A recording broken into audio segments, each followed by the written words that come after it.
안녕하세요. 책 한민국입니다.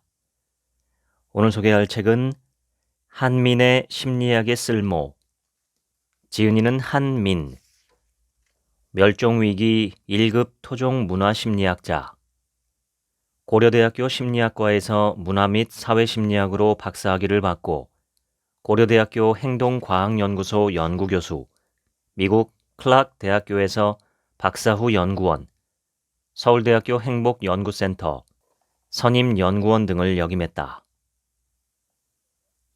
역사, 철학, 인류학, 사회학, 뇌과학을 넘나드는 이론과 생활 속에서 쉽게 만날 수 있는 사례를 엮어 흥미롭게 강의하는 것으로 유명하다.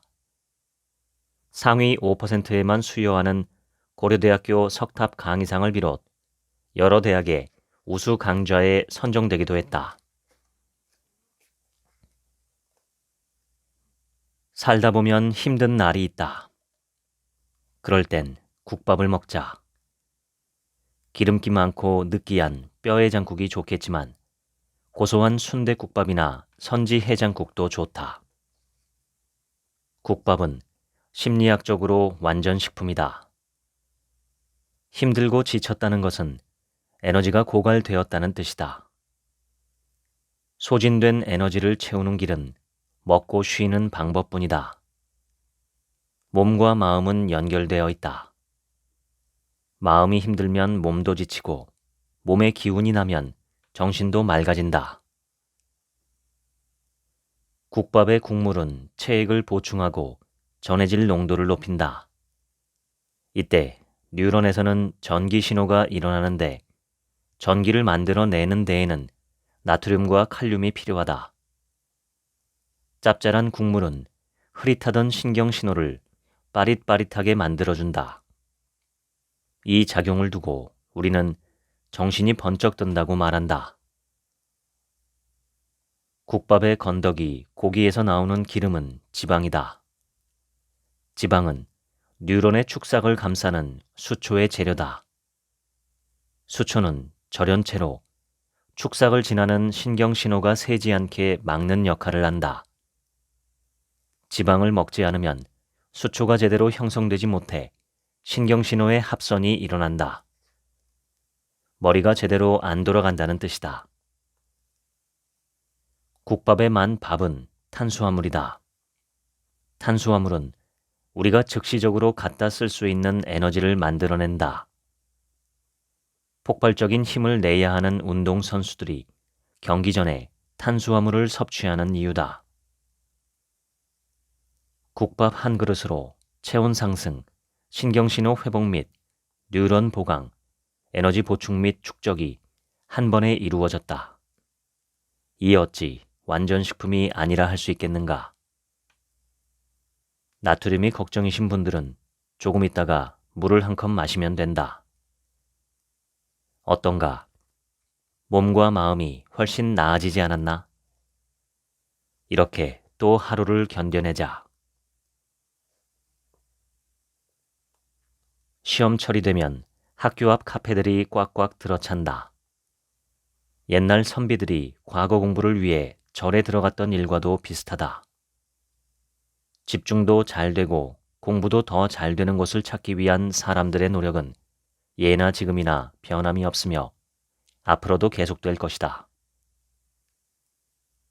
파블로프의 개 실험으로 잘 알려진 고전적 조건화란 특정 환경이 특정 행동에 반복적으로 연결되면 그 환경에서는 연결된 행동이 자동적으로 나오는 것을 말한다. 개에게 먹이를 주면 침을 흘리는 행동과 같이 생각하지 않고도 반사적으로 나오는 행동처럼 말이다. 고전적 조건화의 예로 내 방에서 공부가 안 되는 이유를 살펴보자. 공부를 하는 쪽과 안 하는 쪽, 어느 쪽이 더 자연스러울까? 당연히 안 하는 쪽이다.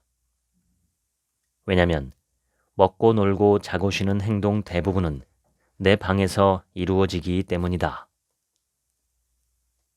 한 번도 놀고 먹고 자고를 안 해봤던 공간은 새로운 행동과 연결되기 쉽다. 행동주의 심리학, 즉 인간의 행동을 자극과 반응으로 설명하는 심리학에서는 이를 연합이라고 한다. 그래서 작은 방이라도 휴식과 여가를 위한 공간과 공부와 일을 위한 공간을 반드시 구분하는 것이 좋다. 새로운 환경과 하고자 하는 일을 잘 연합하기 위해서는 그 행동이 눕고 쉬는 것처럼 자연스러워질 때까지 반복적으로 몸에 익혀야 한다. 행동주의 심리학자들은 그 기간을 최소 3주일, 21일이라고 말한다. 결정장애란 점심으로 뭘 먹을지, 주말엔 뭘 할지 등의 사소한 결정도 내리기 어려워하는 증상을 말한다. 결정장애는 심리학의 공식적인 진단명은 아니다. 결정장애는 부모님의 양육 태도와 밀접한 관련이 있다. 어려서부터 중요한 결정을 부모님이 대신해 준 사람은 성인이 되어서도 자신이 어떤 결정을 내려야 하는 상황을 어려워한다. 이름만 들으면 아는 해외 명문대학교를 졸업한 어느 수재는 어머니에게 이렇게 물었다고 한다. 엄마, 다음엔 뭐 해야 해? 내가 무엇을 해야 할지 모르겠고 결정도 할 수 없는 상황은 통제감의 상실을 의미한다. 통제의 욕구는 인간이 가진 욕구 가운데 가장 중요한 것 중 하나다. 사람들은 할 수 있는 일이 없다고 생각하면 불안과 우울감을 느낀다. 그리고 이러한 상태에서 벗어나기 위해 강박적으로 어떤 일에 집착하거나 자신에게 할 일을 주는 누군가에게 의존하기도 한다. 일단은 사소한 결정부터 스스로 내려보는 연습을 하자. 마음은 일종의 습관이다. 해본 적 없고 두려운 일이라도 꾸준히 조금씩 하다 보면 언젠가는 잘할 수 있다. 오늘 입고 나갈 옷을 고르고 점심으로 먹을 메뉴를 선택하고 다음 학기에 들을 수업을 결정하다 보면 더 중요한 결정도 내릴 수 있다. 고속버스에서 설사가 터져본 적이 있는가? 고속버스에는 화장실이 없다. 3시간 이상의 장거리 노선이 아니라면 중간에 휴게소를 들르는 일도 없다. 이런 상황에 닥치면 사람들의 성격이 드러난다. 여러분 같으면 어떤 선택을 하겠는가?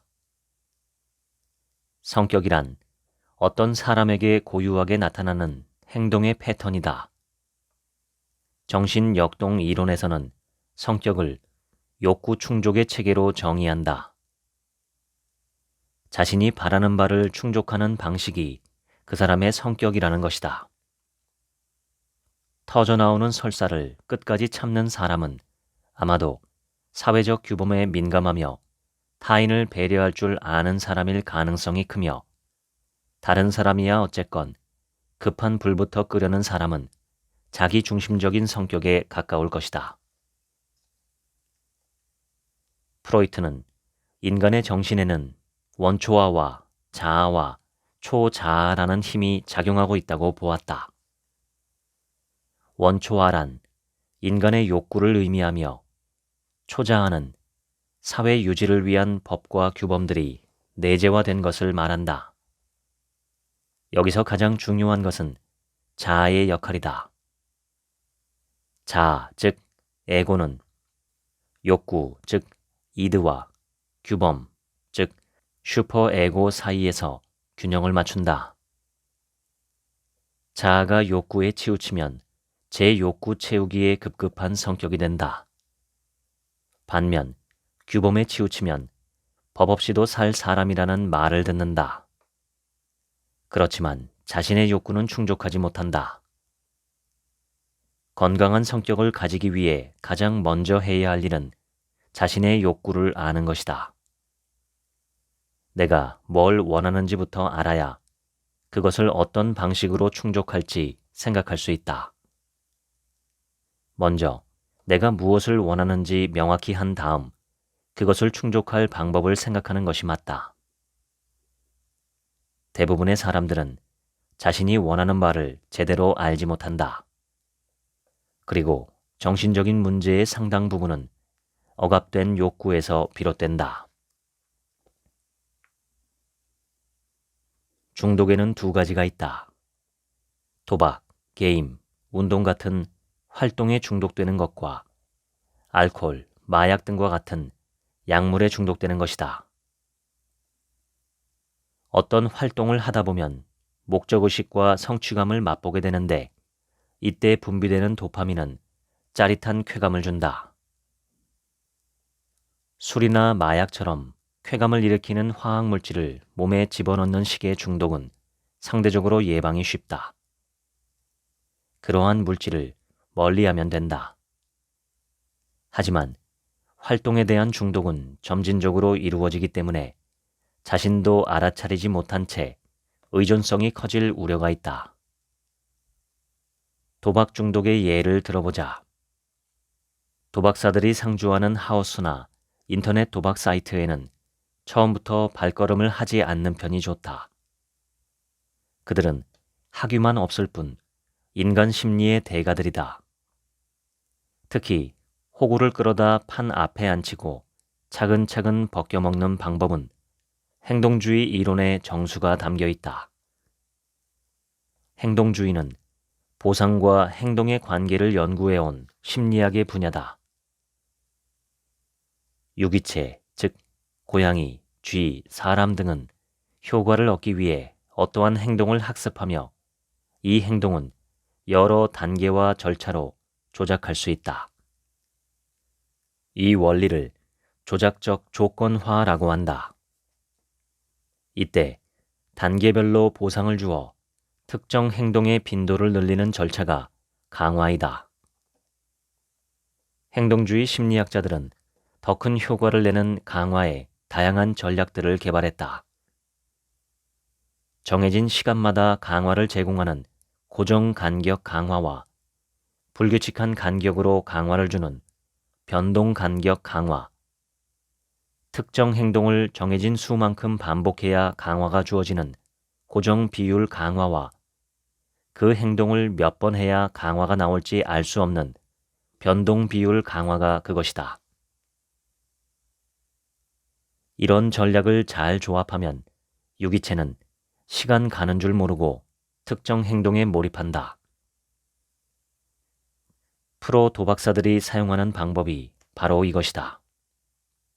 그들은 돈을 잘 쓸 것 같은 호구를 불러들여 처음에는 몇 판에 한 번꼴로 돈을 따게 해준다. 돈도 벌고 기분도 좋아진 호구는 자신도 모르게 점점 더 큰 돈을 베팅하게 되지만 돈을 딸 확률은 점점 떨어진다. 큰 돈을 잃은 호구는 그동안 잃은 돈을 단번에 만회하기 위해 더 큰 돈을 쏟아붓는다. 하지만 선수들은 호구를 완전히 털어먹고 판을 뜬다. 프로의 세계는 냉정하다. 내가 그만한 실력과 운을 갖추지 못했는데 자꾸 좋은 일이 생긴다는 것은 누군가 나에게 강화 전략을 쓰고 있다는 신호다. 그것이 무슨 일이건 빨리 손 털고 나오시길.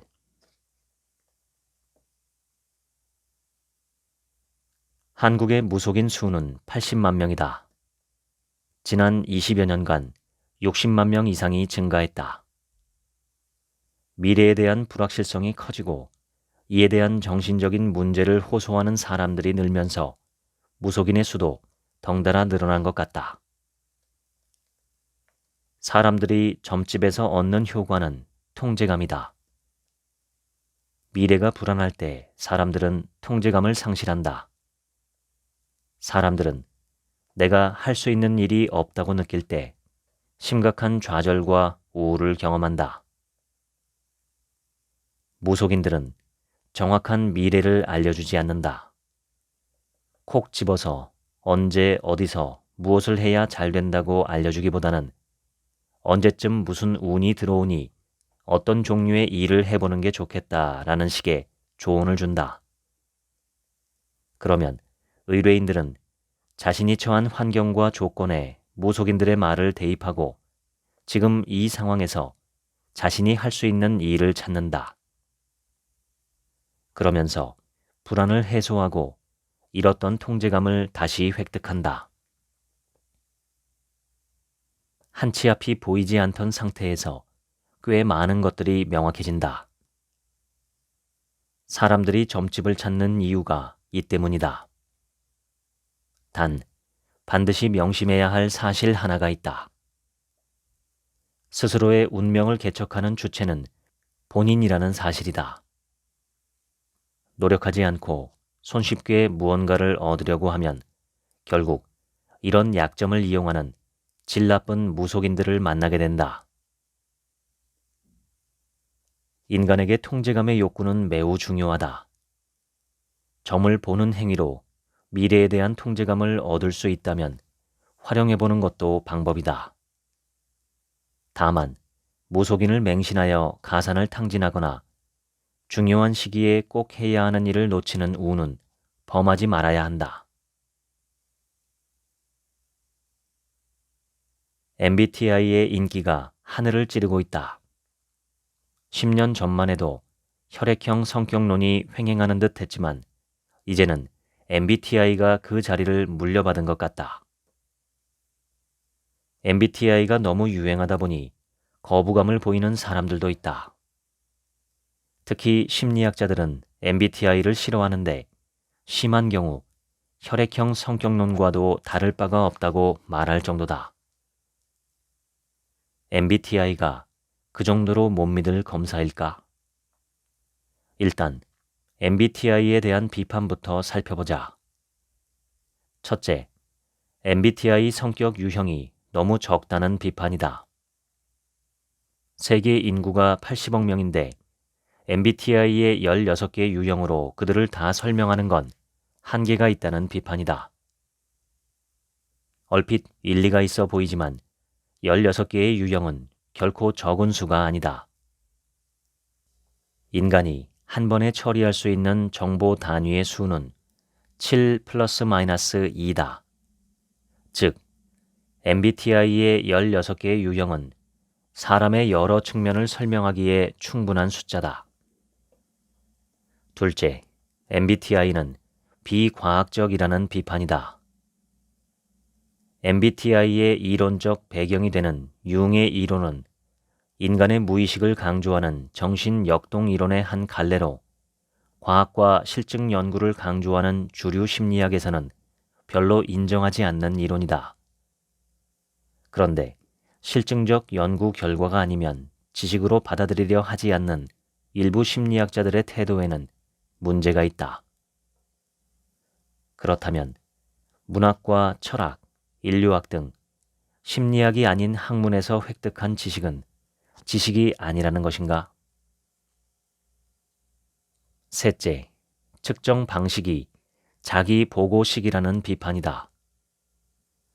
응답자가 스스로에 대해 생각하는 바를 적는 방식이기 때문에 객관적이지 않다는 주장이다.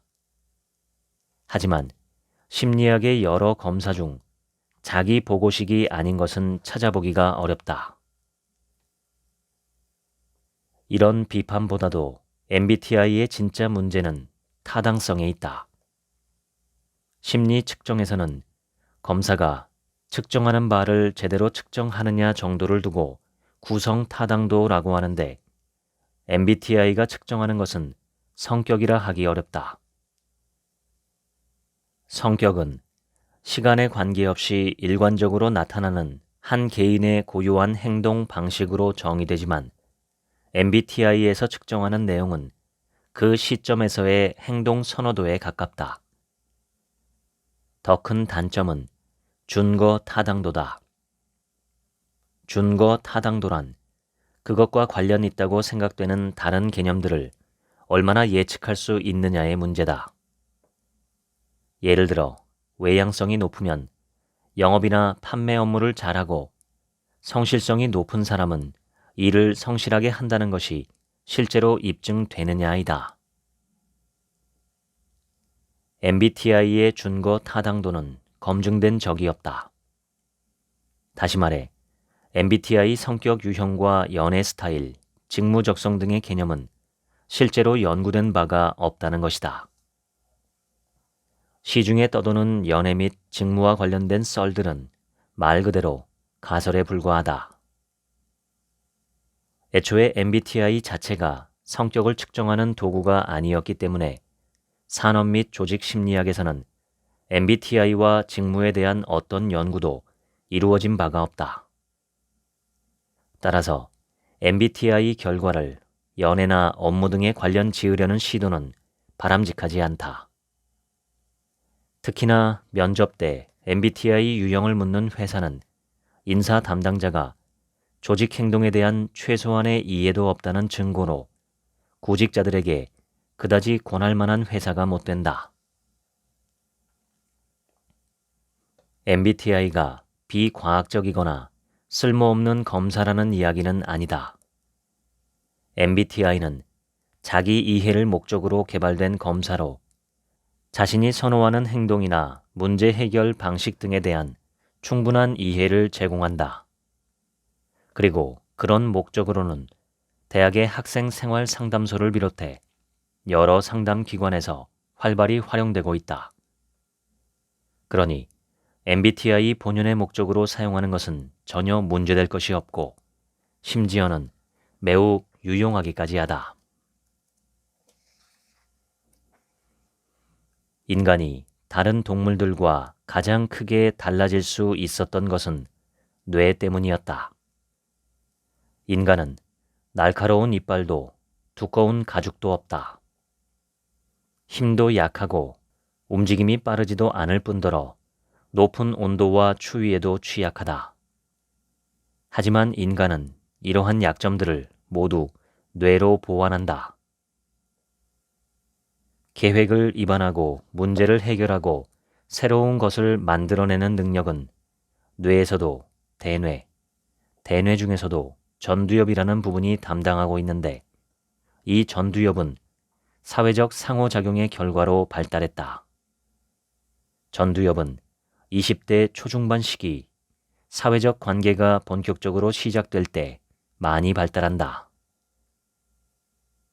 뇌라는 기관을 가지고 있는 동물은 척추동물 문에 속하는 종류들, 즉 어류, 양서류, 파충류, 포유류, 조류뿐이다. 이들 중에서도 대뇌가 특히 발달한 동물은 포유류와 조류인데 이들이 어류와 양서류, 파충류 등과 다른 점은 다른 개체와의 접촉이 많다는 점이다. 포유류는 새끼를 임신하여 낳은 후 독립할 때가 될 때까지 어미가 품고 어루만지고 핥아서 키운다. 조류의 경우에도 알을 낳긴 하지만 포유류와 유사한 방식으로 새끼를 돌본다. 전두엽은 대뇌 중에서도 인간에게만 두드러지게 발달한 영역인데 인간의 전두엽은 같은 영장류이면서 무리 생활을 하는 침팬지나 고릴라에 비해 압도적으로 크게 발달되어 있다.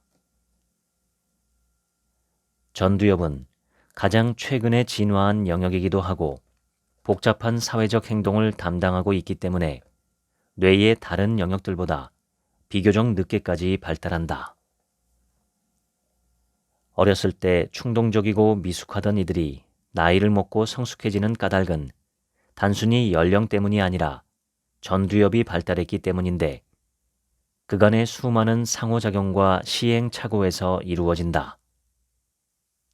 다시 말해 다른 사람들과의 상호작용을 회피하고 갈등과 문제를 해결하는 훈련을 거치지 않으면 어린 시절의 미숙함은 성인이 되어서도 계속될 수 있다는 뜻이다. 10대 후반의 청소년 그리고 20대 초반의 대학생들이 사회적 상호작용을 꺼리는 이유는 그것이 어렵다고 느껴지기 때문이다. 조별 과제는 대학생들이 가장 싫어하는 활동이며 전화를 받는 것도 꺼려 서로 문자로만 의사를 주고받는다. 음식을 주문하거나 물건을 살 때도 웬만하면 카드만 들이밀거나 아예 휴대폰 앱을 이용한다. 그러나 반드시 기억해야 할 사실은 전두엽은 훈련을 통해 발달한다는 사실이다. 우리는 조별 과제는 물론 친구들과의 갈등이나 연인들 사이의 사랑 싸움, 하다못해 식당에서 음식을 주문하는 일조차 전두엽을 위한 훈련으로 받아들일 필요가 있다. 당장에 귀찮고 창피하다고 다른 이들과 상호작용을 하지 않는다면 그 결과는 나중에 더 큰 대가로 돌아온다. 인간 사회는 나이가 들수록 다른 사람들과 함께해야 하는 일들이 중요해지고 또 많아지기 때문이다.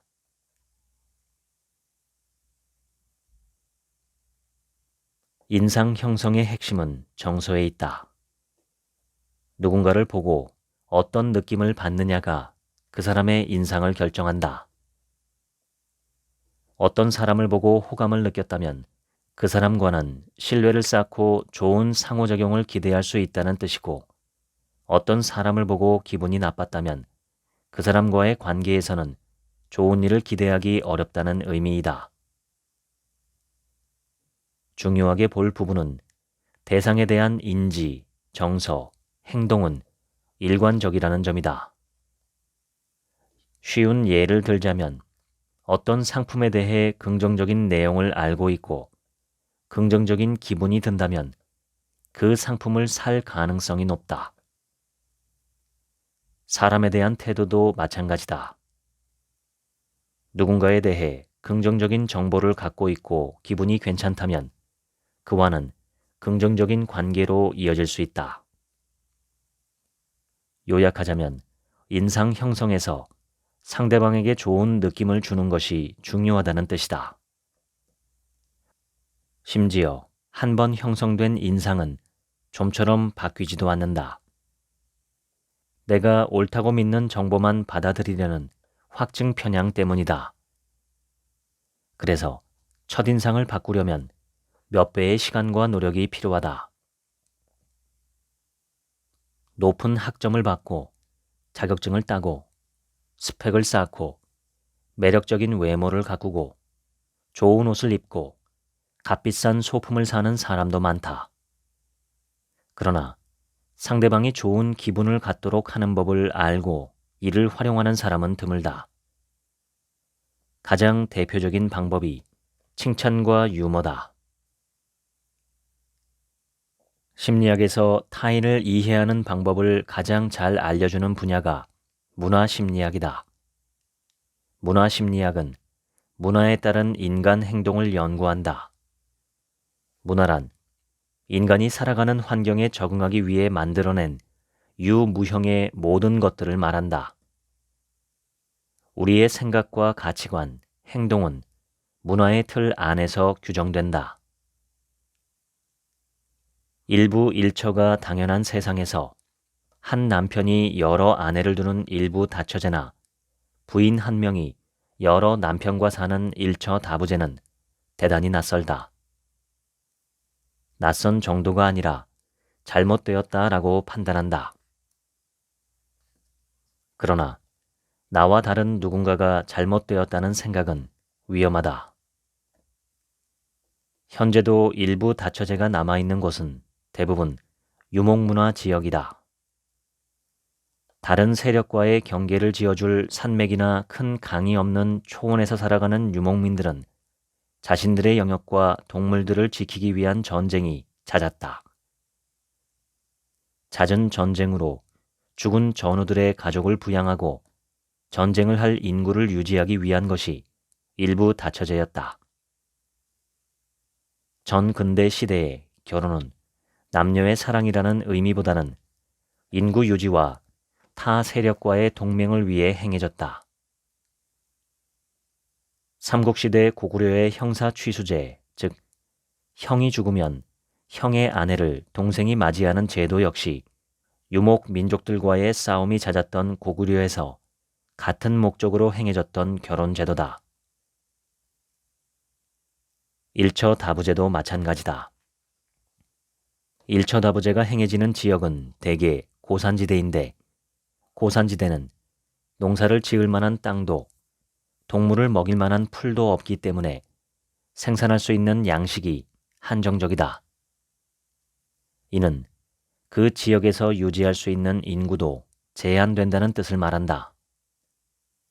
따라서 아이를 낳을 수 있는 여성의 수가 적은 일처다부제가 인구를 적게 유지하는 방법이 된다.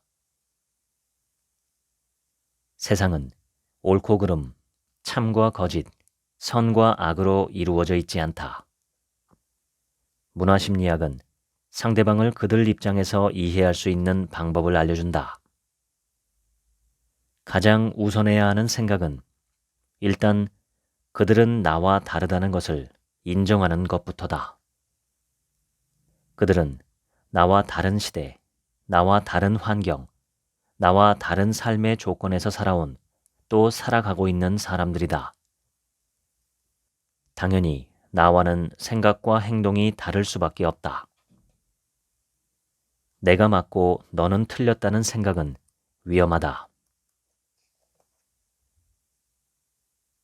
사람들은 자신의 행동을 제한하는 이유로 타인의 시선을 꼽는다. 나는 원래 이렇게 하고 싶지 않았지만 다른 사람들이 무시할까봐, 좋지 않은 눈으로 볼까봐 다른 이들이 원하는 대로 행동했다는 것이다. 그리고는 자신을 그렇게 만든 사회와 다른 사람들을 원망한다. 한국은 너무나 눈치를 보게 하는 사회라는 어떤 사람의 이야기가 있다. 그는 외국에 나가보니 아무도 자기에게 관심이 없다고 했다. 그래서 난생 처음으로 편안함을 느꼈다고 했다. 그리고 하루빨리 한국도 다른 사람 신경 안 쓰고 자유롭게 살 수 있는 나라가 되었으면 좋겠다는 감상을 덧붙였다. 문화는 사람들의 행동을 규정한다. 우리가 생각하는 내용, 느끼는 감정, 하게 되는 일들은 상당 부분 문화에서 비롯된다. 사회를 지배하는 가치관이나 행위의 기준 등도 문화에서 나온다. 사람들은 자신이 속한 문화의 가치와 기준에 따라 살려고 하고 그것으로부터 자신과 다른 사람들의 행동을 평가한다. 사실 다른 사람들의 시선 때문에 내가 무언가를 하지 못한다는 주장에는 내가 그것을 무척이나 하고 싶다는 욕망이 숨어 있다.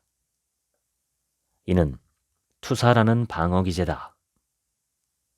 자신의 욕구가 좌절될 때 그 이유를 밖에서 찾고 남 탓을 함으로써 자신을 보호하는 것이다. 사람들은 누군가가 자기 생각을 말하면 왜 남과 같지 않느냐고 타박을 놓고 남과 다른 모습을 보이면 뒤에서 수군거리며 흉을 본다. 먼저 알아야 할 사실은 남들은 내 삶에 그렇게 큰 관심이 없다는 것이다. 뭔가 내 생각을 말했을 때 사람들이 쳐다보는 이유는 누군가 말을 하고 있기 때문일 것이다. 그냥 주의가 끌린 것뿐이다. 자신의 기준을 남에게 강요하며 남들의 인생을 함부로 평가하는 이들은 미성숙하고 잘못된 사람이다. 대개 자신의 인생마저도 제대로 살고 있지 못한 이들로 그런 이들의 평가에 흔들릴 아무런 이유가 없다. 중요한 것은 내 삶의 중심이다. 타인의 시선에 흔들린다는 사실은 나 스스로 내 인생의 중심을 잡지 못하고 있다는 의미다.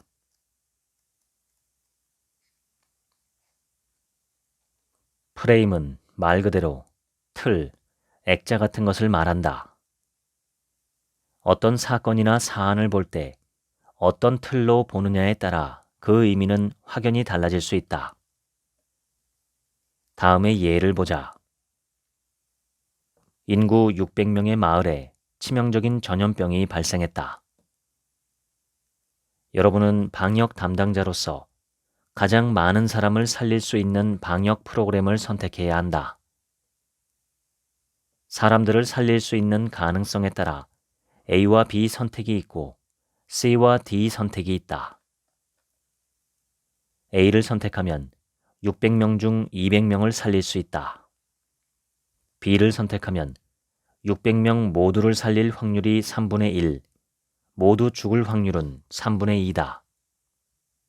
이때 상당수의 사람들, 즉 72%는 프로그램 A를 선택했다. 프로그램 C는 600명 중 400명이 죽는다. 프로그램 D를 선택하면 아무도 죽지 않을 확률이 3분의 1, 모두 죽을 확률은 3분의 2다. 이 경우에는 더 많은 사람들이, 즉 78%가 프로그램 D를 선택했다. 사실 A와 B, C와 D에서 살아남는 마을 사람은 200명으로 모두 같다. 사람들은 같은 정보임에도 그 정보가 제시되는 방법에 따라 다른 판단을 했다. 미국의 심리학자이자 경제학자인 데니얼 카너먼은 이 연구로 노벨 경제학상을 받았다. 사람들이 합리적인 이유로 행동한다고 믿고 있던 당시의 학계에 같은 의미의 정보라 하더라도 어떤 방식으로 제시되느냐에 따라 결과가 달라질 수 있다는 사실을 보여준 사례였다. 예를 하나 더 들어보자. 남북 통일을 반대하는 여론이 갈수록 높아지고 있다. 통일이 되면 북한 지역의 개발이나 북한 주민들을 위해 많은 세금이 들어갈 것이라는 전망, 즉 손해의 틀 때문이다. 그러나 통일 이후 활용할 수 있는 북한의 자원이라든가 통일이 되지 않으면 중국이 북한을 흡수할 것이라는 예측을 생각한다면 그래도 통일을 하는 것이 이익이라는 생각을 하게 된다. 카너먼의 예와 방금 든 통일의 예는 이익과 손해라는 프레임을 사용했지만 세상에는 수없이 많은 프레임이 존재한다. 그리고 프레임은 우리가 세상을 보는 방식을 바꾼다. 어떠한 의도를 가지고 프레임을 조작하여 자신들이 원하는 결론을 유도하려는 이들도 있다. 이런 일이 개인적으로 일어나면 가스라이팅, 집단적으로 일어나면 여론 조작이다. 세상에는 서로의 이익이 복잡하게 얽힌 수많은 집단이 있으며 자신들의 이익을 최대화하기 위해 정보를 가공하고 여론을 호도한 사례는 수없이 많다.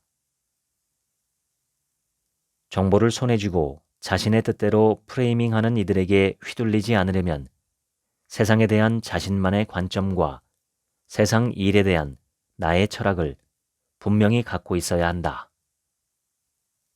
결국 답은 자기다. 나답게 나로서 살아가는 길은 뚜렷한 자기와 자기에 대한 확신에서 출발한다.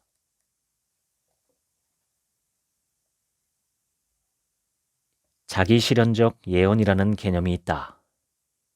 자기충족적 예언 또는 피그말리온 효과라고도 불리는 개념으로 사람들은 스스로의 기대를 충족하는 방향으로 행동하게 된다는 경향이다. 미국의 사회심리학자 로젠탈과 교육학자 제이콥스는 이 이론을 교실에 적용하여 교육계에 커다란 반향을 불러일으킨다. 이들 연구의 초점은 선생님의 기대가 실제로 학생의 성적을 오르게 하는지 살펴보는 것이었다. 연구자들은 멕시코계 아이들이 많이 다니는 초등학교를 선정하여 학년 초에 전교생을 상대로 지능 검사를 시행했다.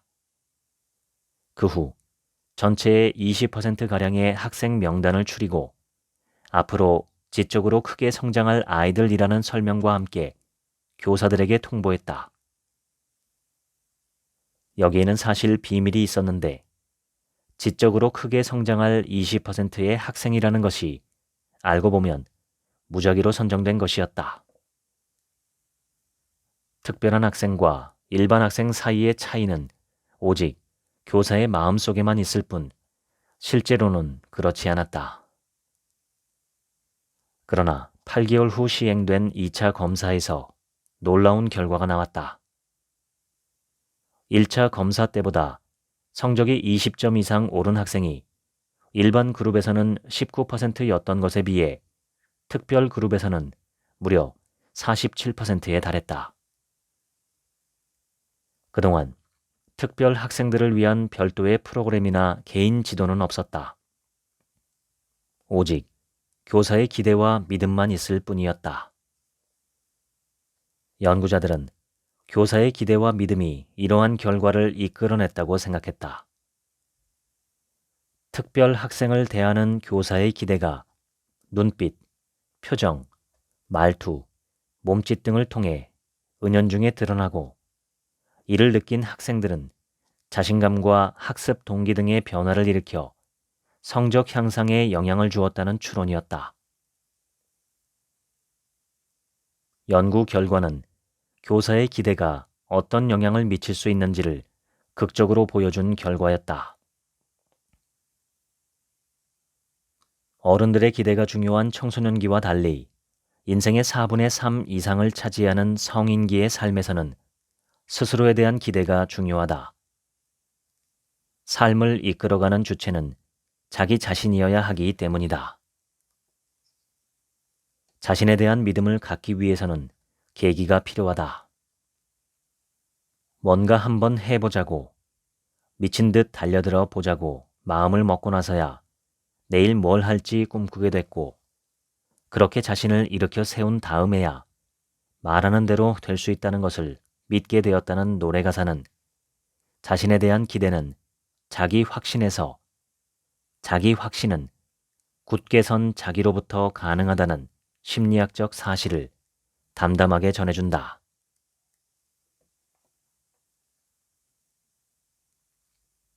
돈은 행복에 별로 영향을 미치지 않는다는 것은 행복 연구에서 상식으로 통한다. 이스털린의 역설이라는 것이 있다. 미국의 경제학자 리처드 이스털린이 밝혀낸 사실로 소득이 일정 수준 이상이 되면 소득 증가가 더 이상 행복에 영향을 미치지 않는다는 내용이다. 그리고 그 기준은 대략 국민소득 $20,000 선이다. 그런데 세상 일이 그렇게 간단하지가 않다. 행복과 돈의 관계에 대한 연구들만 조금 더 들여다봐도 행복에 돈이 중요하다는 것은 금방 알 수 있다. 국가 행복도를 조사한 연구에서 행복도가 높은 곳은 예외 없이 부유한 나라다. 경제 수준이 높고 복지가 잘 되어 있는 나라들이 그렇지 않은 나라보다 확실히 더 높다. 더군다나 한 국가 안에서도 부유한 사람일수록 행복도가 더 높다. 뉴욕타임스의 조사에서 소득이 연 $250,000 이상인 미국인은 90%가 아주 행복하다고 응답했고, 이는 $30,000 이하인 사람들의 42%보다 배 이상 높았다. 이스털린이 이야기한 국민소득 $20,000는 더 이상 그 기준이 되지 못한다. 앞서 노벨 경제학상을 받았다고 소개한 적이 있는 미국의 심리학자 데니얼 카너먼의 2010년 연구에 따르면 소득이 높아져도 행복지수가 더 올라가지 않는 기준점은 연소득 $75,000다. 이 글을 쓰는 오늘 환율 $1당 1,127원 기준으로 적용해보면 8,400만 원이 넘는 돈이다. 연봉 8,000이라 생각만 해도 행복해지는 듯하다. 놀랍게도 아무도 이야기하지 않는 사실은 이스털린이 $20,000 기준을 이야기한 것이 1973년이라는 점이다. 1973년 한국의 1인당 국민소득은 $407였고 일본도 $3,999에 불과했다. 그 시절에 $20,000면 행복할 만도 하지 않은가? 그러니 우리는 50년 전 자료를 가지고 행복의 도는 중요하지 않다고 생각하고 있는 것이다. 물론 돈이 많다고 해서 반드시 행복해지는 것은 아니다. 그러나 부자들은 가난한 사람보다 행복해질 기회가 훨씬 많다. 돈이 있으면 건강을 잘 유지할 수 있고 긍정적인 사회적 관계에 노출될 가능성도 커지며 충분한 여가와 휴식을 즐기고 가끔은 정신과에 가거나 심리 상담을 받으며 멘탈 관리를 할 수도 있다. 이는 부정할 수 없는 사실이다. 사회에 막 발을 내디딘 청년들의 상당수가 학자금 대출을 갚아야 하고 내 집 마련이 어려워 결혼과 출산마저 포기하는 현실에서 대출금 갚기에 월급의 대부분을 털어놓고 50대 초반이면 퇴직해야 하는 나라, 노인 빈곤율 1위인 나라에서 돈은 행복에 중요하지 않다고 되뇌는 것은 현실에 눈 감는 일이거나 자신을 기만하는 행위일 뿐이다. 돈은 중요하다. 행복해지기 위해서 돈을 추구해야 한다. 돈이 필요한 사람은 열심히 돈을 벌면 된다. 그러나 다행스럽게도 행복에 도달하는 방법이 반드시 돈뿐인 것만은 아니다. 이스털링과 행복 연구자들은 아마도 이 이야기가 하고 싶었을 것이다.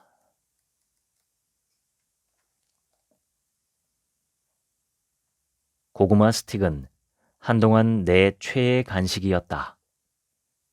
고속도로 휴게소만 가면 홀린 듯 고구마 스틱을 사 먹곤 했다. 내가 왜 그걸 좋아하는지는 알 수 없었다. 내가 처음으로 고구마 스틱을 봤을 때는 6살이나 7살쯤이었다. 카바이트 불빛에 노랗게 빛나던 고구마 스틱은 어린아이의 마음을 온통 빼앗아 놓았다. 하지만 어머니는 고구마 스틱을 사주지 않으셨다. 그렇게 집으로 돌아왔고 고구마 스틱은 곧 잊혔다. 아니, 잊혀졌다고 생각했다. 25살도 넘은 어느 날 전까지는 어느 날 친구가 말을 해줘서 알게 되었다. 고속도로 휴게소에서 간식을 사 먹던 중이었다. 넌 왜 고구마 스틱만 먹어? 이 이야기를 들은 아내는 어느 날 동네 장터에서 고구마 스틱 한 자루를 사왔고 나는 그 후로 한 달 반쯤 시도 때도 없이 고구마 스틱을 먹어야 했다. 한 자루의 고구마 스틱이 사라진 뒤 어느 날 고속도로 휴게소에서 여느 때와 같이 고구마 스틱을 사려는데 불현듯 다른 간식들이 눈에 들어오는 게 아닌가. 이 이야기는 정신역동 이론의 고착과 퇴행이라는 개념을 잘 설명한다. 고착이란 충족되지 못한 욕구에 붙잡혀 있다는 뜻이며 퇴행이란 그 욕구로 되돌아간다는 의미다. 어떤 욕구에 고착되면 다른 것들이 눈에 들어오지 않는다. 고구마 스틱처럼 쉽게 해결되는 욕구라면 상관이 없지만 그렇지 않을 때는 문제가 된다. 해결되지 못한 욕구에 붙들려 있다 보면 정작 해야 할 일을 제대로 하지 못하게 될 뿐만 아니라 사회에 해악을 끼칠 수도 있으며 본인의 정신 건강에 악영향을 줄 수도 있다. 따라서 고착된 욕구는 어떤 방식으로든 충족되어야 한다. 고착된 욕구는 어떻게 찾을 수 있을까? 일단 고구마 스틱의 예처럼 반복적으로 하는 어떤 일이 있는데 왜 하는지 이유를 모른다면 고착된 욕구 때문일 수 있다. 그 행동을 하지 않으면 어딘가 허전하고 아쉬운 느낌이 들고 그러다 보면 자신도 모르게 그 행동에 의존하게 된다. 고착된 욕구는 또한 실패와 좌절을 겪었을 때 하게 되는 행동과도 관련이 있다. 특정 욕구에 고착되어 있다는 뜻은 현실에서 멀어지게 된다는 의미다. 고구마 스틱에 고착된 내가 다른 간식의 존재를 의식하지 못했듯 몸은 현실에 있지만 마음은 딴 곳에 있는 것과 같다. 이런 상태로는 놓치며 살아가게 되는 것이 많아질 수밖에 없고 그 결과 또 다른 고착과 퇴행을 낳게 된다. 무의식적으로 의존하고 있는 행동에서 그리고 고착된 욕구에서 벗어나는 길은 현재에 집중하는 것이다. 욕구를 무시하라는 뜻은 아니다. 욕구를 충족할 방법을 찾되 현실에서 찾자는 이야기다. 사람은 언제 가장 불행할까? 정답은 사는 이유를 찾을 수 없을 때다. 사는 이유를 모른다면 언제든 현타, 즉 현실 자각 타임은 찾아올 수 있다. 인간은 의미를 찾는 존재다. 자신이 한 행위에서 의미를 찾는 것은 호모 사피엔스의 특징이다. 사람들은 때때로 왜인지도 모르지만 결정부터 하고 나서 의미를 찾기도 한다. 자신이 한 행위에 의미를 부여하기 위해서라면 생존과 번식에 하등 도움되지 않는 행동도 스스럼 없이 저지른다. 매년 수백 명의 사람들이 절벽이나 고층 빌딩에서 셀카를 찍다가 떨어져 죽는다는 사실은 인간은 의미를 찾는 존재라는 것을 웃프게 방증한다.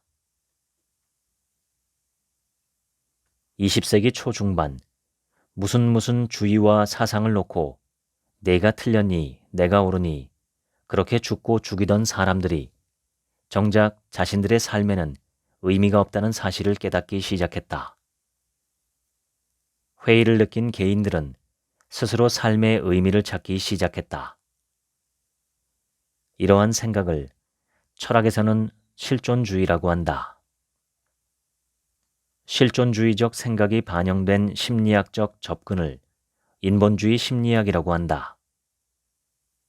대표적인 인본주의 심리학자 빅터 프랭클은 2차 세계대전 당시 악명 높은 아우슈비츠 수용소에서의 생존 경험을 바탕으로 로고 테라피, 즉 의미 치료를 제안했다. 이는 현재의 문제의 원인을 의미의 상실에서 찾고 미래에 이루어야 할 의미 있는 과제를 통해 답을 찾는 상담 기법이다. 프랭클은 가혹한 노동과 부족한 식사, 죽어가는 동료들, 살아날 희망이 없다는 절망 속에서도 희망을 품고 살아가는 사람들에 주목했다. 그들은 살아야 할 이유가 있는 이들이었다. 아내와 자식을 다시 만나고 싶다는 사람, 부모님께 사랑한다는 말을 전하고 싶다는 사람, 친구에게 빌린 돈을 갚아야 한다는 사람 등 프랭클이 찾은 의미는 그곳에서 발견한 사실을 바깥 세상에 있는 사람들에게 알려야 한다는 사명감이었다. 프랭클의 주장은 사람은 주어진 환경과 자극에 수동적으로 반응하지 않는다는 사실에서 출발한다. 이 부분이 사람을 자극에 대해 반응하는 존재로 보는 행동주의 심리학과 다른 점이다. 삶에서 의미를 찾을 수 있었던 사람은 어떠한 환경과 조건도 극복해냈다. 따라서 삶에 있어서 가장 우선되는 과제는 삶의 의미를 찾는 것이다. 삶의 의미는 어떻게 찾아야 할까? 실존주의 철학에서는 개인 스스로의 몫이라고 했다. 각자가 중요하다고 생각하는 지점이 다르니 삶의 의미는 개인마다 다를 수밖에 없다.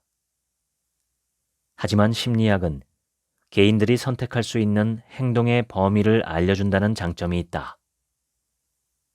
요약하자면 통제감, 즉 삶에서 내가 할 수 있는 일을 늘리는 것이다. 내가 할 수 있는 일들은 아무래도 해봤던 일, 잘하는 일, 좋아하는 일 중에 있기 마련인데 이러한 일들에 집중하다 보면 의미와 재미를 동시에 얻을 수 있다는 것이다. 내가 통제할 수 있는 영역에 집중하고 그 영역을 늘려가는 습관이야말로 삶에서 의미를 찾고 삶의 주인이 될 수 있는 지름길이다. 통찰이란 사물의 이치를 꿰뚫어 본다는 뜻이다. 누구나 통찰력을 갖고 있지는 않다. 통찰력을 가지려면 무엇을 해야 할까? 독일의 심리학자 쾰러는 술탄이라는 이름의 침팬지를 우리에 가두고 우리 밖에 바나나를 놓아두었다. 우리 안에는 상자 몇 개와 속이 빈 막대 2개가 있는데 길이가 짧아 바나나에 닿지 않는다. 술탄은 1시간 정도 바나나를 끌어오려고 노력했으나 실패하고 의기소침해 있었다. 잠시 그렇게 쉬고 있다가 술탄은 2 막대를 집어들고 신중히 살펴보았다. 막대기를 이리저리 대어보던 술탄은 굵은 막대에 조금 가는 막대를 끼우더니 길어진 막대로 바나나를 끌어당기기 시작했다. 이번엔 바나나를 천장에 매달아 놓았다. 이 상황에서도 침팬지들은 막대를 연결해서 바나나를 떨어뜨리기도 하고 상자를 쌓고 올라가 바나나를 따기도 했다. 쾰러가 바나나를 점점 높이 매달자 침팬지들은 상자를 4층까지 쌓았다.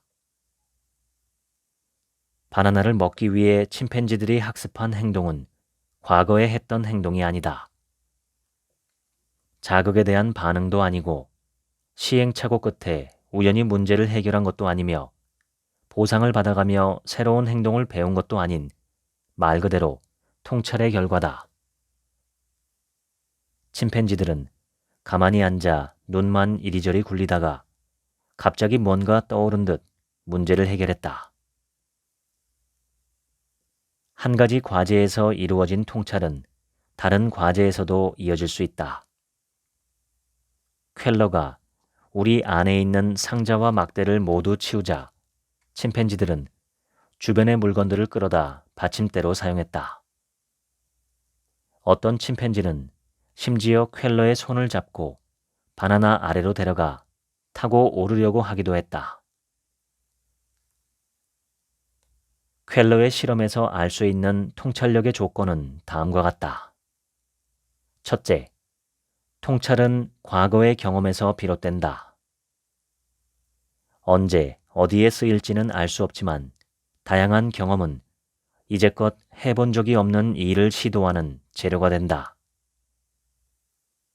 직접 경험해볼 시간과 돈이 부족하다면 독서나 영화, 드라마 감상도 도움이 된다. 두 번째, 통찰력의 조건은 그 일을 해야 하는 이유, 즉 목적을 분명히 하는 것이다. 서로 관련이 없는 경험들을 창조적으로 조합해 문제를 해결할 수 있었던 것은 바나나가 먹고 싶다는 침팬지들의 강렬한 욕망 때문이었다. 필요는 발명의 어머니라 하지 않던가. 간절히 하고 싶은 뭔가가 없다면 통찰력을 발휘할 이유도 없다. 세 번째 통찰력의 조건은 문제를 해결하기 위한 다양한 시도다. 침팬지들은 바나나를 따기 위해 주어진 조건에서 여러 가지 노력을 기울였다. 통찰력은 어떤 문제를 오래 꾸준히 붙잡고 해결하려는 과정에서 나타난다. 한두 번의 시도로 문제가 해결되지 않는다고 포기해서는 안 된다. 네 번째는 생각할 시간이다. 다양한 시도가 필요하다고 해서 쉬지 않고 줄기차게 행동만 하는 것으로는 통찰에 도달할 수 없다. 위대한 발견을 한 과학자들도 잠시 쉬면서 딴 생각을 하다가 의외의 깨달음을 얻을 때가 많았다. 술탄과 침팬지들도 조용히 앉아 생각하는 시간을 가진 뒤에 문제를 해결할 수 있었다.